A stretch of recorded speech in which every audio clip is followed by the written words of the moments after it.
Hello friends, welcome to నవలా హృదయం. ఈ వీడియోలో మనం వసంత శిశిరం నావెల్ నెక్స్ట్ పార్ట్ చూడబోతున్నాం. కథలోకి వెళ్ళిపోదాం రండి. దొడ్డిదారిన తండాలోకి ప్రవేశించిన కిషోర్ అలీలపై తండావాసులు దాడికి ప్రయత్నించగా విషయం తెలుసుకొని అక్కడికి చేరుకుంటాడు శ్రీను. వారిని విచారించబోగా అతని వెనుక వస్తున్న వసంత్ను చూసి అలీ సంతోషంగా హత్తుకోగా వారంతా వసంత్ శిశిరల కోసం వచ్చారని తెలుసుకుంటారు తండావాసులు. సిఐ తండావాసులను బెదిరించి మరీ జిన్నాను తీసుకువెళ్లి స్మగ్లర్ల ముఠాకు అప్పచెబుతాడు. సిఐ బండిని భైరవ సాయంతో సైకిళ్లపై అనుసరిస్తారు శ్రీను మరియు అతని అనుచరులు. స్మగ్లర్ల ముఠ జిన్నాను చంపాలని దాడి చేయబోతున్నంతలో గుహ ద్వారం వద్ద అరుపులు వినిపించి ఆగుతాడు రాజు. అది చూసిన మరో వ్యక్తి, ఏదో అడవి కుక్కలా ఉంది రాజు, ముందు వాడి కథ ముగించు, మనం ఇక్కడి నుంచి త్వరగా వెళ్ళిపోవాలి అని హెచ్చరించాడు. ఆ వ్యక్తి మాటలు వింటూ అతని వంక చూసిన రాజు వెనక్కు చూసేసరికి జిన్నా దృఢంగా నిలబడి కనిపించాడు. రేయ్, ముందు మీ సంగతి చూసి అప్పుడు ఆ కుక్క సంగతి చూస్తా అంటూ ముందుకు వెళ్ళబోయాడు. వెంటనే గంభీరమైన నవ్వు గుహ మొత్తం ప్రతిధ్వనించింది. ఆ స్వరం జిన్నాది కాదు అని అర్థం చేసుకున్న రాజు మరియు మరొక వ్యక్తి నవ్వుతున్న జిన్నా వంక అపనమ్మకంగా చూశారు. అంతలో మరో వ్యక్తి, రాజు, వీడు జిన్నా కాదు, కానీ మనదాకా వచ్చాడంటే ప్రాణాలతో తిరిగి వెళ్ళకూడదు, పద అంటూ గొడ్డలి పట్టుకొని నవ్వుతున్న ముసుగు వ్యక్తి పైకి వెళ్ళగా అతనితో పాటే కదిలాడు రాజు. ముసుగు వేసుకున్న వ్యక్తిని ఆ గొడ్డళ్ళు తాకుతుండగా ఏదో బలమైన శక్తి వాటిని ఆపేసింది. అదేంటని చూసిన వారికి అతడు చేతికట్లు విప్పుకొని చేతులతో తమను అడ్డుకున్నాడని అర్థమై విస్తుపోయారు. మొదటి వ్యక్తి, ఎలా అయినా అతడిని చంపి తీరాలి, లేదంటే నాయకుడు మనల్ని వదలడు రాజుతో అని ఇద్దరూ కలిసి మరోసారి అతడి మెడను గురిగా చేసుకొని దాడి చేయగా ముసుగు వ్యక్తి వంగి పక్కకు వెళ్లి ఆ దాడిని తప్పించుకున్నాడు. ఆ ప్రయత్నంలో అతడి తలకున్న ముసుగు జారిపోయి నల్లటి మృదువైన ఒత్తైన జుట్టు ముఖంపై పడగా స్టైల్గా తలను పక్కకు అంటూ జుట్టును ముఖానికి అడ్డు తొలగించుకున్నాడు ఆ వ్యక్తి. అతడి చంద్రబింబం లాంటి ముఖం చూసినప్పటికీ వారిద్దరి ముఖాలు కోపంతో రగిలిపోయాయి. అక్కడుంది ఎవరో అర్థమయ్యే ఉంటుంది కదా, అవును, అతడు వసంతే. నువ్వింకా బ్రతికే ఉన్నావా? షాక్ అవుతూనే వసంత్ను కోపంగా అడిగాడు మొదటి వ్యక్తి. వసంత్ సమాధానం ఇవ్వకుండా సూటిగా చూస్తూ నిలబడగా రాజు, ఇంకా ఏంటి వీడితో మాట్లాడేది? అప్పుడు తప్పించుకున్నా ఇప్పుడు మన చేతిలో చస్తాడు, దా అంటూ వసంత్ పైకి గొడ్డలితో దూకాడు. తాను ఎవరో బయటపడకముందే వారిని నిలువరించిన వసంత్ ఇప్పుడు ఏమాత్రం తగ్గకుండా రాజును అడ్డుకున్నాడు. గొడ్డలితో రాజు దాడి చేయగా ఉత్త చేత్తో రాజు చేతిలోని గొడ్డలిని గట్టిగా పట్టుకున్నాడు వసంత్. రాజు మరింత ఒత్తిడిని కలుగజేస్తూ వసంత్ వైపుకు గొడ్డలిని నెడుతుంటే వసంత్ తన కాలితో రాజు కాలిపై గట్టిగా తన్నాడు. దాంతో పట్టుకుదరక రాజు పడిపోగా అతని చేతి నుండి చాకచక్యంగా గొడ్డలిని తీసుకున్నాడు వసంత్. అప్పటికే అది గ్రహించిన మొదటి వ్యక్తి కూడా వసంత్ పైకి దాడికి రాగా ఇద్దరి గొడ్డళ్ళు ఒకదానికొకటి ఢీకొట్టి దాడిని అడ్డుకున్నాయి. మొదటి వ్యక్తి తన శక్తినంతా ప్రయోగిస్తూ వసంత్ పై పలుమార్లు దాడికి దిగగా అతడి ప్రతిదాడిని సునాయాసంగా అడ్డుకున్నాడు వసంత్.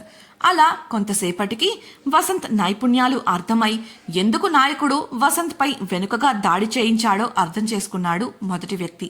రాజు కూడా పైకి లేచి దగ్గరలో దొరికిన కర్ర సాయంతో మొదటి వ్యక్తికి తోడుగా వెళ్ళగా ఆ ఇద్దరిని ఒంటి చేత్తో నిలువరిస్తూ వారి శక్తినంతా వృధా చేస్తున్నాడు వసంత్. అలా ఎంతసేపైనా వసంత్తో పోరాడటం కుదరకపోవడంతో ఒకరికొకరు సైగ చేసుకున్నారు ఇద్దరు. వారి సైగలను వసంత్ అర్థం చేసుకునే లోపే వేగంగా కదిలి మట్టిని వసంత్ ముఖం పైకి విసిరారు. అప్రమత్తంగా ఉండటంతో కళ్ళు మూసుకున్న వసంత్ గొడ్డలి ఆడిస్తూ దుమ్ము వదిలించుకొని కళ్ళు తెరిచేసరికి వారిద్దరూ కనిపించలేదు. అయినప్పటికీ అతని ముఖంలో కంగారు లేదు. అతని పెదవుల చివరన ఒక వంకర నవ్వు విరిసింది. అతడు హుందాగా నడుచుకుంటూ బయటకు వెళ్లేసరికి తండావాసులంతా కలిసి పారిపోయిన ఇద్దరితో పాటు ఆ పరిసరాల్లో కాపు కాస్తున్న మరో ఇద్దరిని కలిపి మొత్తంగా నలుగురిని బంధించి చితకబాది లాక్కొచ్చారు. వెంకటేశం గుహలో నుండి జిన్నా వేషధారణలో బయటకు వచ్చిన వసంత్ను చూసి షాక్ అవ్వగా శ్రీను వసంత్ను ఆశాంతం గమనించి, మీకేం కాలేదుగా అని అడిగాడు. వసంత్ చిన్నగా నవ్వి ఊరుకోగా, ఇక వెళ్దాం పదండి అని తన వారికి చెప్పగా అందరూ బంధించిన వాళ్ళని తీసుకుని ముందుకు కదిలారు. శ్రీను వసంత్కు వెంకటేశాన్ని పరిచయం చేయగా అతడు తన వాళ్లకు ఎంతలా సాయం చేశాడో కిషోర్ ద్వారా అప్పటికే తెలుసుకున్న వసంత్ అతడితో చేయి కలుపుతూ, చాలా థ్యాంక్స్ వెంకటేశం గారు, మీ మేలు ఈ జన్మలో మరవలేం అని చెప్పాడు. వెంకటేశం, వదిలేయండి సార్, నా డ్యూటీ నేను చేశాను, కానీ ఆ సీఐకి ఈ ముఠాకు సంబంధం ఏంటో తెలియట్లేదు. ఇప్పుడు వెళ్ళి వాడి మొహమే చూడాలి. వాడిలాంటి ఆఫీసర్ కింద పనిచేస్తున్నందుకు సిగ్గుగా ఉంది అన్నాడు చిరాగ్గా. అతని మాటలకు చిన్నగా నవ్వి ఊరుకున్నాడు వసంత్. అక్కడి నుంచి అంతా బయలుదేరారు. Police station. తన పని చక్కగా పూర్తయినందుకు త్వరలో తనకు రాబోయే డబ్బు గురించి ఊహించుకుంటూ సంతోషంగా ఈల వేసుకుంటూ జీప్ను స్టేషన్ బయట పార్క్ చేశాడు సిఐ. ఉత్సాహం ఆపుకోలేక తాళం గుత్తని గాల్లోకి ఎగరేస్తూ అందుకుంటూ స్టేషన్లోకి వెళ్లిన అతడికి తన ఎదురుగా కనిపించిన దృశ్యం చూసి కాళ్ల కింద భూమి కంపించినట్లయింది. వెంటనే సర్దుకొని స్థిరంగా నిలబడుతూ ఎదురుగా కూర్చొని ఉన్న వ్యక్తికి సల్యూట్ చేసి నిలబడ్డాడు. ఎదురుగా ఉన్న వ్యక్తి లేచి నిలబడుతూ, ఏంటి ఇవాళ చాలా ఉత్సాహంగా ఉన్నట్లున్నావు అని అడగగా సిఐ తడబడుతూ, అలాంటిదేమీ లేదు సార్, మామూలుగానే ఉన్నాను అని బదులిచ్చాడు. అప్పటి వరకు అతడి ముఖంలో ఉన్న ఉత్సాహం కనుమరుగవడం గమనించిన ఆ వ్యక్తి, అంత డల్ అయిపోయావు, నేను రావడం నీకు ఇష్టం లేదా అని ప్రశ్నించగా ఆ వ్యక్తి కంగారుగా బలవంతంగా నవ్వు తెచ్చిపెట్టుకుంటూ, అలాంటిదేం లేదు సార్, మీరు రావడం సంతోషంగా ఉంది, కానీ సడన్గా వచ్చారు కదా, ఏమై ఉంటుందా అని ఆలోచిస్తున్నాను అని బదులిచ్చాడు సిఐ. అతడి ముందు నిలబడింది తన పై ఆఫీసర్ అయిన డిఎస్పి. సిఐ ప్రశ్నకు డిఎస్పి నవ్వుతూ, ఏం చేద్దాం, రావాల్సి వచ్చింది. ఇంతకీ ఏంటి, స్టేషన్ని వదిలేసి వెళ్ళిపోయావు, నేను వచ్చేసరికి ఎవ్వరూ లేరు స్టేషన్లో అని ప్రశ్నించగా, అది సార్ చిన్న ఎంక్వైరీ అంటేను వెళ్ళాను సార్, ఇంకో బండి చెడిపోతే కానిస్టేబుల్స్ను రిపేర్ చేయించమని పంపించాను అన్నాడు సిఐ. డియర్ ఫ్రెండ్స్, నాదొక చిన్న రిక్వెస్ట్. మీరు చేసే చిన్న లైక్ మరియు కమెంట్ నాకు కొండంత ప్రోత్సాహాన్ని ఇచ్చి మరిన్ని ఇంట్రెస్టింగ్ నావెల్స్ ని అందించేలా సపోర్ట్ ఇస్తుంది. అలాగే ఛానల్ సబ్స్క్రైబ్ చేయడం మరవకండి ప్లీజ్. సరే రా కూర్చో అని డిఎస్పి అంటుండగానే పెద్ద అయిన కొంతమంది తండావాసులతో కలిసి స్టేషన్ దగ్గరకు వచ్చాడు. లోపలికి వచ్చి, సార్ కంప్లైంట్ ఇచ్చి వెళ్ళమన్నారు కదా అని సిఐని మర్యాదగా అడగగా సిఐ కంగారుగా, అది తర్వాత చూసుకుందాం, ముందు మీరు వెళ్ళండి అని వారిని పంపించబోయాడు. అదేంటి సార్, జిన్నాను అరెస్ట్ చేసి తీసుకెళ్తూ స్టేషన్కి వచ్చి కంప్లైంట్ ఇవ్వమని చెప్పారు కదా, ఇప్పుడు వెళ్ళిపోమంటున్నారేంటి అని వారిలో ఒక వ్యక్తి అడగగా తల కొట్టుకున్నంత పనిచేశాడు సిఐ. కారణం, కేసు గురించి ఒకవేళ డిఎస్పి వివరాలు అడిగితే ఏమని చెప్పాలి? తండావాసులు జిన్నాని చూపించమని అడిగితే ఏం చేయాలి? ఒకవేళ డిఎస్పి రాకపోయి ఉంటే వాడు నన్ను కొట్టి పారిపోయాడు, ఎంత ధైర్యం ఉంటే పోలీసుల మీదకే చేయి చేసుకుంటాడు అని అబద్ధం చెప్పి వీరంగం వేయాలి అని అనుకున్నాడు. కానీ డిఎస్పి ఉండగా ఆ మాట చెబితే తన ఉద్యోగం పోతుంది, ఒక చిన్న దొంగను పట్టుకోలేకపోయావా అని సస్పెండ్ చేస్తారేమో అని భయం పట్టుకుంది. ఇంతలో డిఎస్పి వారి వద్దకు రానే వచ్చాడు. సరిగ్గా అప్పుడే మరో తండావాసి, అసలు మేము కేసు వద్ది అని చెప్పినా వినలేదు కదండి, మీరు మా జిన్నాగాడిని లాక్కెళ్ళిపోయారు, ఇప్పుడు మీరు కేసు తీసుకోలేదంటే మా వాడిని మాకు అప్పచెప్పండి అని దబాయించేసరికి నీళ్లు నమిలాడు సిఐ.